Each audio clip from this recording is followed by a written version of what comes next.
Salmos capítulo 20, a partir do versículo 1, que diz assim: O Senhor te ouça no dia da angústia, o nome do Deus de Jacó te proteja. Envie-te socorro desde o seu santuário e te sustenha desde Sião. Lembre-se de todas as tuas ofertas e aceite os teus holocaustos.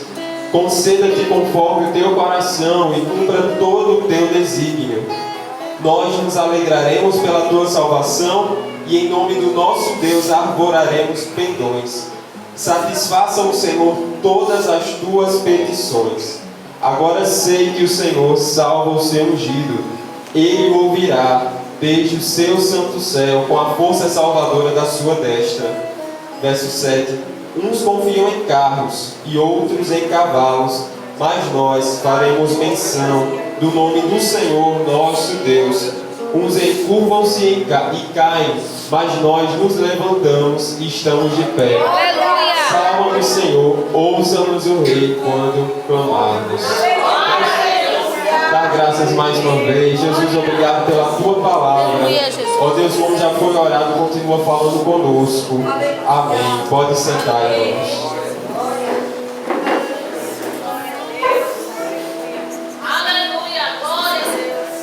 Eu vou parar de fazer determinadas brincadeiras, sabe? A missionária hoje estava ali com a Bíblia e disse: a missionária, a senhora vai pregar o que hoje? Geralmente quando eu faço isso, irmãos. Mas que, como diz a pastora Val, que privilégio é a gente poder compartilhar a palavra do Senhor. Mas é porque é uma responsabilidade muito grande. Estar aqui na frente, estar no altar, é uma responsabilidade muito grande. Mas eu louvo ao Senhor, porque a gente não está só, né? Não é a gente que fala, é Ele que fala. Por causa da misericórdia dEle. Porque nós, como igreja, precisamos ouvir a sua voz. Então nenhum de nós está aqui para se apresentar, mas é por causa dEle. Se dependesse de nós, né, bicho? A gente estava sentado, ninguém tinha nem carro, ninguém queria nem fazer nada. Mas o Senhor é quem te chama, porque Ele é um Deus misericordioso que nos ama. Irmãos, esse salmo que nós acabamos de ler, Salmos 20, foi um salmo escrito pelo rei Davi. E hoje eu queria convidar você a fazer uma viagem comigo. Enquanto eu estiver pregando, eu queria que você imaginasse tudo aquilo que for falado, que você trouxesse à mente, que você tentasse criar, para a gente realmente viajar nessa história, para a gente viajar na proposta desse salmo. Esse salmo tem um título, eu não sei como está na sua Bíblia, mas na minha diz assim: Oração pelo Rei na Guerra. Foi um salmo escrito por Davi, para o cantor que era responsável pelos levitas, era responsável pelas melodias, pelos cânticos. Davi compôs esses salmos. Mas enquanto eu estava meditando nele, nessa palavra, no ônibus, e fazendo esse exercício mental de imaginar, e o Senhor ministrando ao meu coração, imaginar o rei Davi numa guerra. Eu quero convidar você a imaginar o rei indo, se preparando para uma batalha, se preparando para a guerra. Imagine o palácio, imagine o povo reunido, os exércitos reunidos, se preparando para mais uma batalha, para mais uma luta, para mais uma peleja. Antes de sair a batalha, antes do exército ir à batalha, o rei reúne ali os animais que eram oferecidos como holocausto, eram oferecidos como oferta. Nós sabemos que no Antigo Testamento o Senhor ele separava, ele usou Moisés para separar algumas ofertas: novilho, cordeiro, carneiro. Cada animal que era sacrificado, cada oferta que era oferecida tinha um propósito. E o rei, antes de ir para a batalha, louva ao Senhor, pede a proteção do Senhor, mas também oferece sacrifícios ao Senhor.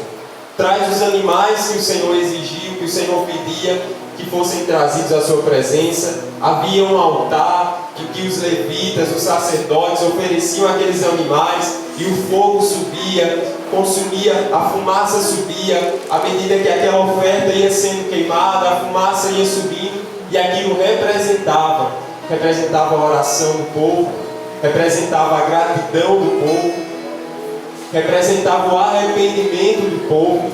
Aquela fumaça representava a oração que o povo fazia ao Senhor. As ofertas que o Senhor pedia as ofertas que o Senhor requeria do povo. Então imagine essa cena, imagine que você é um dos israelitas. Imagine que você está para sair, que talvez você não vá para a batalha, as mulheres não iam para a guerra, vão ficar em casa. Aqueles que tinham alguma deficiência também não iam para a guerra. Imagine o povo, algumas pessoas que não eram aptas para irem para a guerra ficavam no arraial, mas o exército irá, o rei irá. E o que o povo ia fazer? Antes do rei partir, antes do exército ir, o povo vai se reunir e eles iriam declarar, esse era o propósito do Salmo 20, iriam declarar essas palavras sobre a vida do rei. Oração pelo rei. Quando a gente vai ler, a gente vai ver que são palavras de declaração sobre a vida do rei. Era uma preparação. E o povo se reúne para abençoar a vida do rei. E por que era tão importante?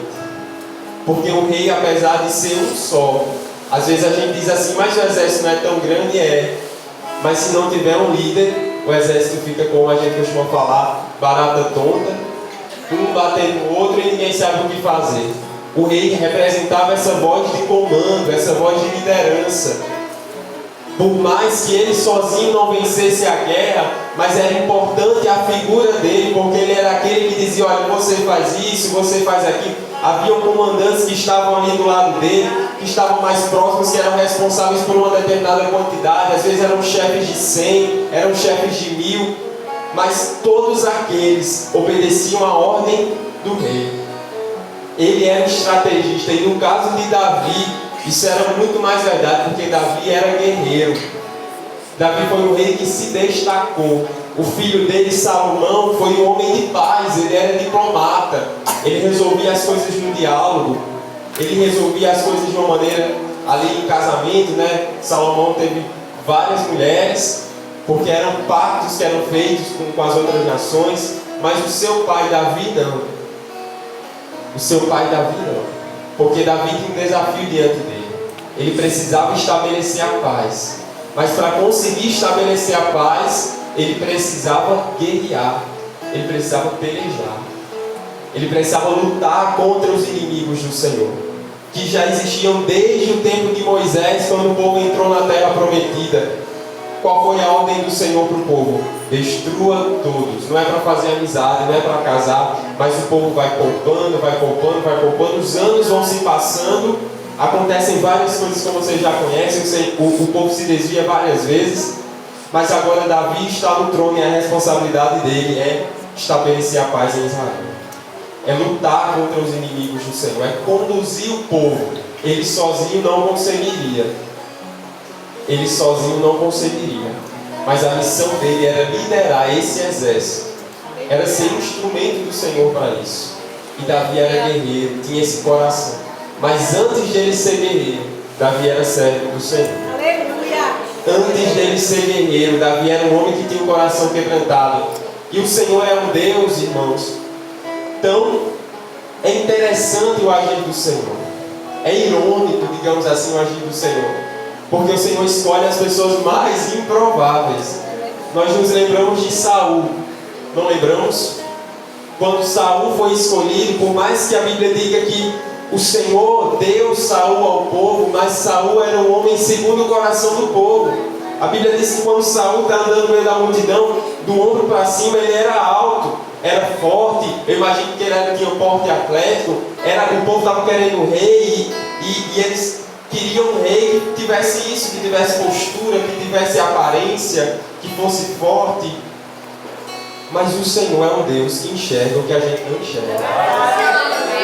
O Senhor é um Deus que vê aquilo que a gente não vê. É muito interessante a maneira do Senhor agir. Eu estou começando a pregar, irmãos, então você vai se preparando. Amém? Vai dando glória a Deus. Oi, irmãos, porque o agir do Senhor é muito diferente do que a gente imagina. Porque enquanto o povo queria Saul, por quê? Porque tinha aparência. E é o que a gente espera, não vamos julgar o povo. Nós fazemos isso todos os dias, é ou não é? Nós olhamos para a aparência. Espírito Santo de Deus.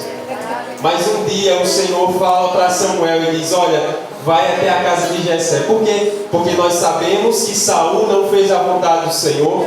Nós sabemos que Saul não andou nos caminhos do Senhor. Nós sabemos que Saul não temeu o Senhor, desobedeceu o Senhor. Mas Samuel gostava de Saul. Aí um dia o Espírito Santo fala com Samuel e diz: por que é que você ainda está tão triste por causa de Saul? Por que você está tão apegado ainda? Nos nossos dias de hoje seria o Espírito Santo falando para nós: supera. Porque eu já superei, eu já levantei outro, segundo o meu coração. Ele não quis obedecer, pois eu já separei um. Mas é interessante porque a gente imagina que o Senhor vai separar. Haviam vários filhos de Jessé, e a gente imagina que o Senhor vai separar aquele que era mais forte. A gente sempre imagina o próprio profeta Samuel, quando ele chega na casa de Jessé, que Jessé começa a apresentar os filhos dele. O próprio Samuel, o profeta do Senhor, ele começa a olhar para os filhos de Jessé e diz: não, é esse, com certeza. Olha o físico desse cara. Olha como ele é alto, como ele é forte, como ele anda, como ele se movimenta. Aí o Espírito Santo fala ao coração dele. O Senhor brada do céu e diz: Samuel, não é esse não. Não olhe para a aparência, porque eu já rejeitei.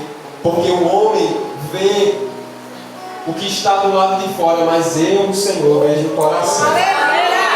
Irmãos, a família de Davi acreditava tanto nele que nem sequer trouxeram ele para estar diante do profeta. O profeta chega na casa de Jessé dizendo: olha, eu vim aqui porque o Senhor me mandou ungir um dos teus filhos. Jessé vai ser rei. E Jessé acreditava tanto em Davi que nem lembrou dele. Ou se lembrou, não fazia diferença na cabeça dele. Ele nunca imaginaria que o Senhor iria mandar Samuel ungir Davi. E o povo está sentado à mesa. O povo está comendo. Vai passando, passa um, passa dois, passa o terceiro filho. E o Senhor dizendo para Samuel: não é este, Samuel, não olhe para a aparência. Eu estou vendo o coração. Aleluia. Louvado seja o nome de Jesus. Não olhe para a aparência. Não olhe para a aparência. Aí vem o quarto e Samuel: meu Deus, Senhor. Até que chega o sétimo filho. E o Senhor diz: não é este. Aí Samuel diz: e agora? Jessé, acabaram os teus filhos? E Jessé diz: não, tem um. Está lá no campo. Mas eu nem... é tão pequeno, é pastor de ovelha, é tão novo, que eu nem achei que era para trazer ele.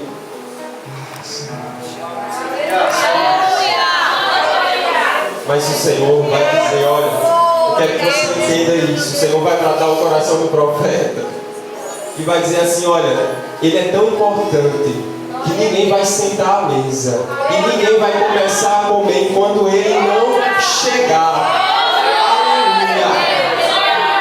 Espírito Santo de Deus, é manavassou, é minha, é manavassou,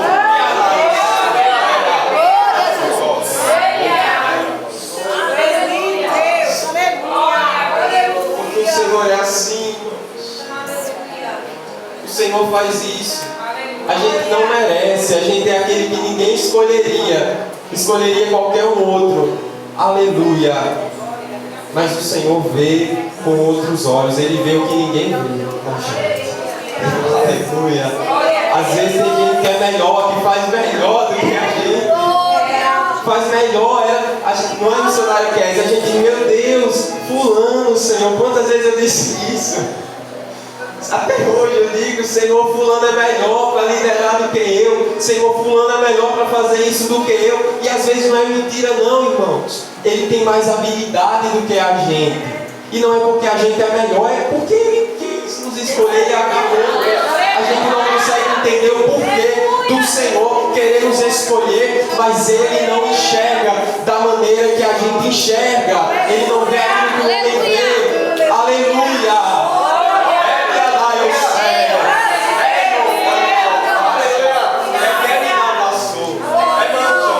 Porque se a gente parar para pensar, seria mais fácil para a gente, e agoniza Juliana, seria mais fácil para o Senhor escolher alguém que já está preparado, escolher alguém que já está capacitado, seria mais fácil. Mas Ele diz assim: não se preocupe, eu não estou preocupado em fazer aquilo que é mais fácil, eu estou preocupado em fazer aquilo que eu desejo, o que é do meu agrado.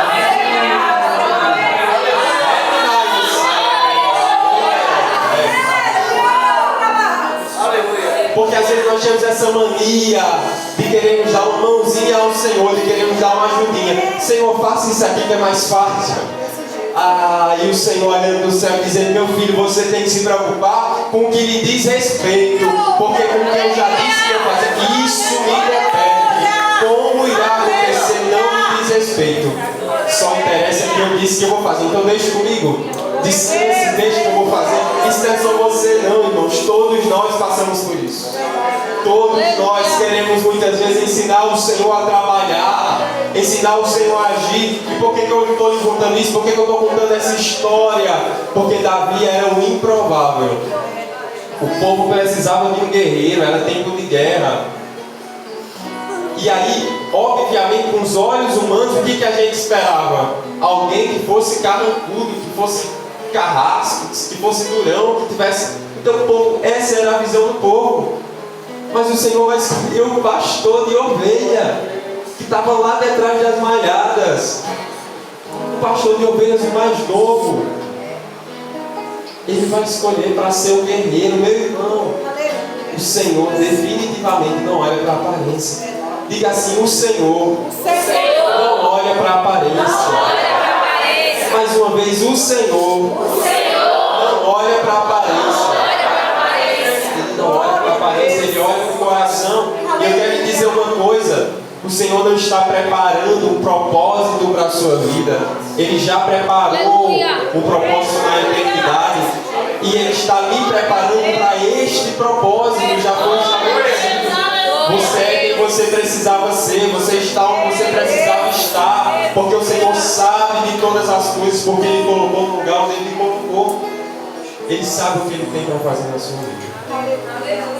E todos nós conhecemos a história de Davi. Nós sabemos que ele enfrenta gigante. Nós sabemos que ele se torna rei de Israel. Nós sabemos que ele se torna um rei guerreiro, irmão. E sabe o que eu acho interessante? É porque ninguém escolheria Davi. É que ninguém daria valor. Ninguém jamais entregaria o trono a Davi. Quando Davi se propôs a lutar contra o gigante, quem é que lembra o que Saul falou? Menino, você só é um menino, cara. Você só é um menino, olha o tamanho dele, ele é guerreiro desde a mocidade. Ou seja, você não tem condições contra ele, você não é capaz.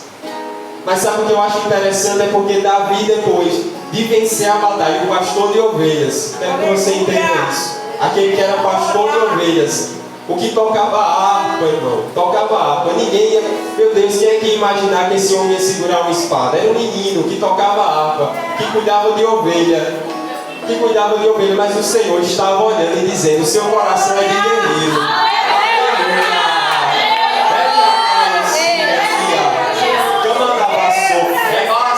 Porque não interessa onde você está, interessa o que o Senhor colocou dentro do seu coração.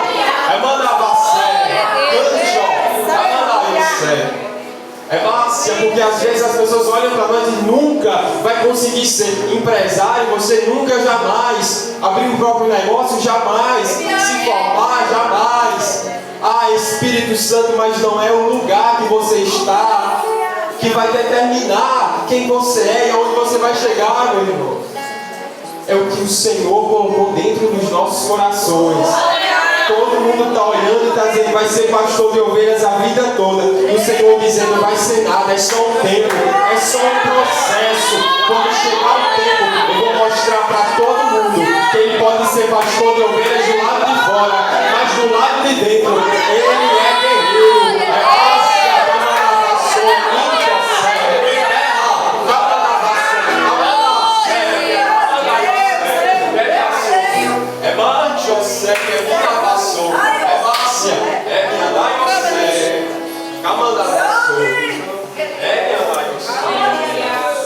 Eu quero dizer para alguém nesta noite: Márcia, talvez você esteja com veste de pastor de ovelha, está fedendo, aleluia, a ovelha. Alguém olha para você e diz: vai ser assim a vida toda. Meu Deus, mas o Senhor está olhando e dizendo: não, é só um tempo.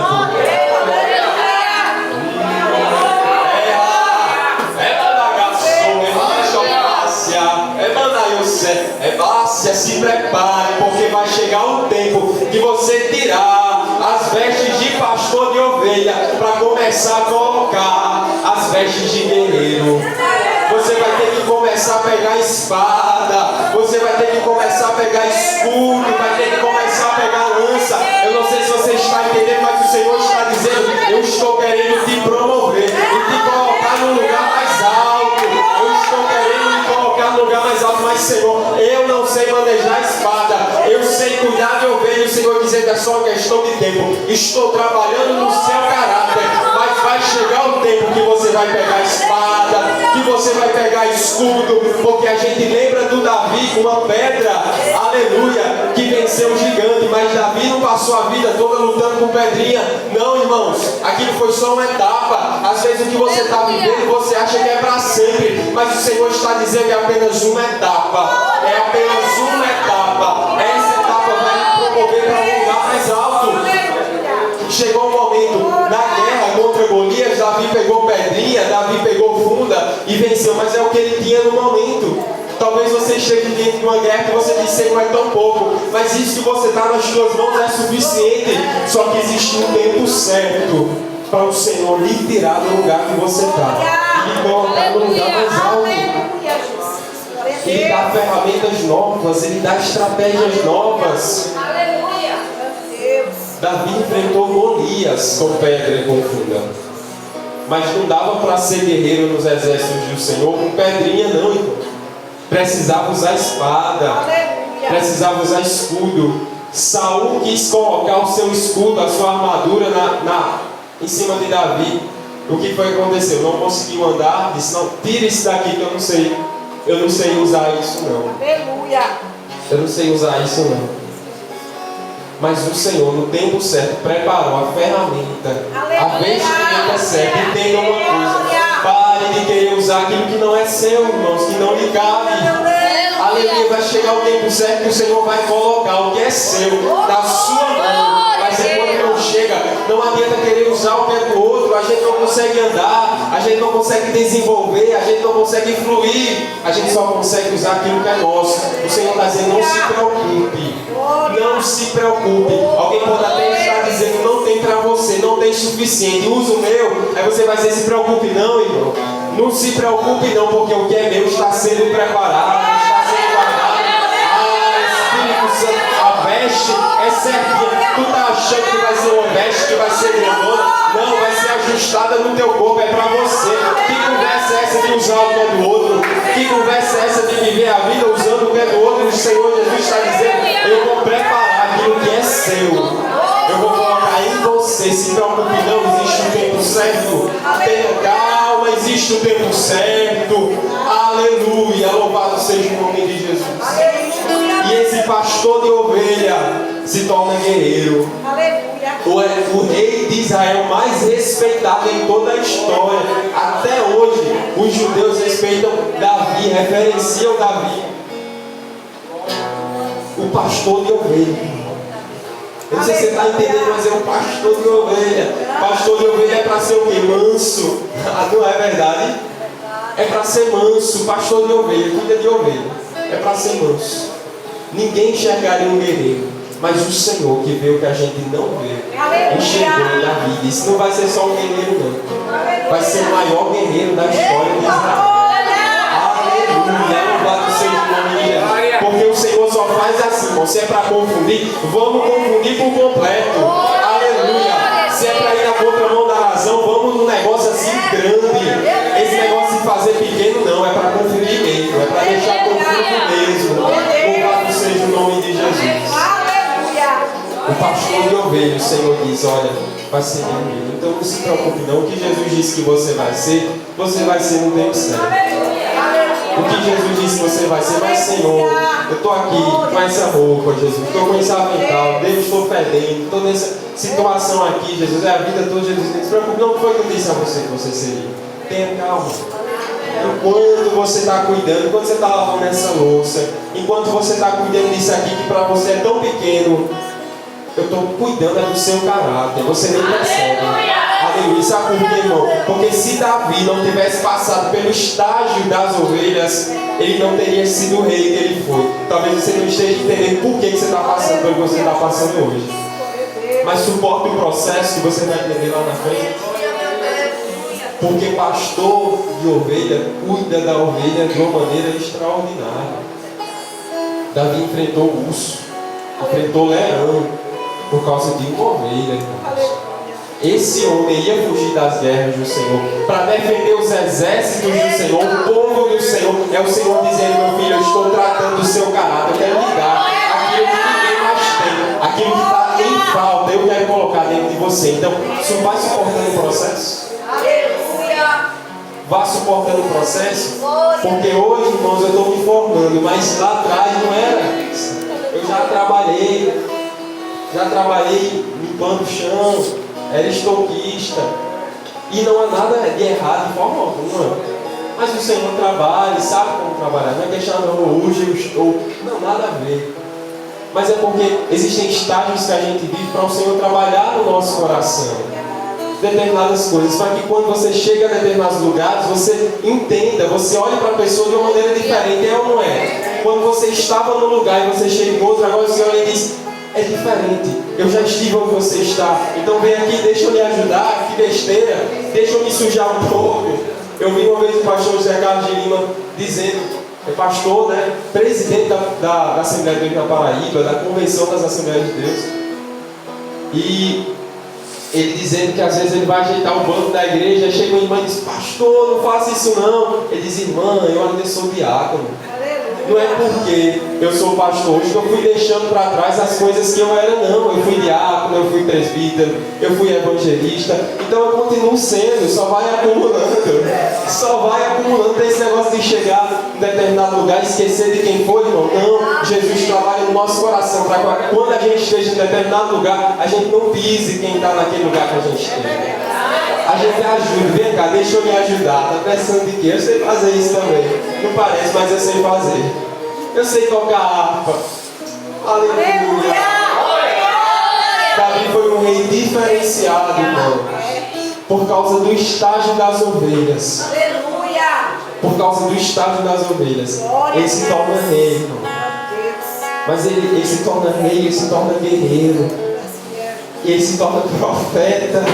Davi foi o único que entrou no templo do Senhor, ofereceu sacrifício, e o Senhor, ele oferecia sacrifício e o Senhor não fulminava ele.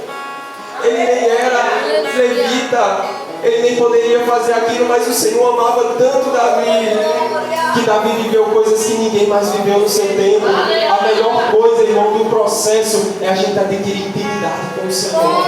É a melhor coisa do processo. Dói, o processo dói. O processo dói, o processo fere. Mas sabe qual é a melhor coisa? É porque a gente conhece o Senhor no processo. É quando a gente perde. É quando o Senhor fecha a porta, é que a gente conhece Deus de verdade. O Senhor ministrou isso ao meu coração por esses dias e disse: eu sou Deus, eu me revelo a você nos vales. Eu estou nos picos também, eu estou no cume dos montes, eu estou no lugar alto, mas é nos vales que eu me revelo a você. É nos vales, é nos desertos, não se preocupe não. No momento que a gente mais sente o Senhor é quando a gente está passando pela maior luta, pela maior dificuldade. É o Senhor dizendo assim: olha, você está passando por isso, mas deixa eu suprir. Deixa eu suprir com a minha glória. Deixa eu encher essa casa. Você pode olhar e dizer: Senhor, olha a minha casa como está, bagunçada. Senhor, não era isso que eu queria. E o Senhor dizendo: mas deixa eu encher a minha casa, a sua casa com a minha presença. Deixa eu encher. Eu nunca me esqueço, irmão, já caminhando para o final da ministração. Eu nunca me esqueço uma vez. Lá em casa a gente nem tinha ainda o primeiro andar. E aí eu lembro que uma vez estava chovendo e começou uma goteira terrível, assim, caiu muita água, caiu em cima da cama dos meus pais, ia molhar tudo, e a gente madrugada, não foi, velho? Pegando balde e enchendo, caindo muita água. Mas, irmãos, a Rebeca não era nem assim, velho. Quando terminou isso de madrugada, a gente acordou tudo assustado, não deu nem tempo de entender o que estava acontecendo. Mas foi uma das experiências assim, mais incríveis que eu vivi com o Senhor. Porque quando foi amanhecendo, evangelista Marcos, quando o sol foi nascendo, a gente estava cantando A gente estava louvando ao Senhor. A cama tinha molhado, a água tinha caído, a gente estava numa situação que só Jesus. Mas a gente estava louvando. E não era aquele negócio assim de vamos louvar. Não era um negócio tão alegre. São as coisas que só o Senhor pode fazer, irmão. Então vamos louvar ao Senhor até mesmo pelas lutas, até mesmo pela dificuldade. Eu me lembro também no dia de Natal, nem sei o que eu estou falando, mas como diz a bispa, nada é preparado, né? No dia de Natal, acho que dia 25 de dezembro, estava lá em casa, a gente comeu pão com mortadela no café. E aí eu disse, Senhor, como eu queria comer hoje um pão com queijo e presunto. Vamos fazer o seguinte, eu sem falar nada com os pais, eu ali no meu coração. Estava em processo com Deus, começando um processo com Deus. E eu dizendo, Senhor, eu vou comer esse pão com mortadela, dando graças ao Senhor, como se eu estivesse comendo com presunto e com queijo. E eu acho que o irmão Léo e a irmã Maria nem lembram disso. Mas nesse dia, nessa mesma manhã, a gente terminou de comer, eu dei graças ao Senhor, comi como se fosse que eles chegaram lá em casa, com leite, com pão, com queijo e presunto. É algo tão simples. É algo tão simples.